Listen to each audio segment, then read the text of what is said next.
YS Jagan పై మంత్రి ఆనం తీవ్రస్థాయిలో విరుచుకుపడ్డారు. దోపిడీదారుడైన ఆయనకు కోవూరులో ఓటు అడిగే హక్కు లేదంటూ దుయ్యబట్టారు. వంచకులైన మేకపాటి సోదరులు ప్రసన్నకుమార్ రెడ్డిని పక్కన పెట్టుకుని జనం చెంతకు ఎలా వెళుతున్నారని ప్రశ్నించారు. కోట్లాది రూపాయల సొమ్ము జగన్ అక్రమంగా ఆర్జించారని ఆరోపించారు.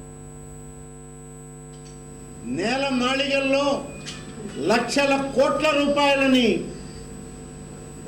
74 గదుల భవంతులు నిర్మాణం చేసుకుని బెంగళూరు మహానగరంలో శ్వేత భవనాలను నిర్మించుకున్నటువంటి జగన్మోహన్ రెడ్డి లాంటి దోపిడీదారులతో కలిసి జరిగేటువంటి ఈ ఎన్నికలో కాంగ్రెస్ పార్టీ పరంగా ప్రజాస్వామ్య వ్యవస్థలో పేద ప్రజల యొక్క అభివృద్ధికి పనిచేసే కాంగ్రెస్ పార్టీకి దోపిడీదారులకి నయవంచకులకి మధ్య జరిగేటువంటి ఈ ఎన్నిక ఇది.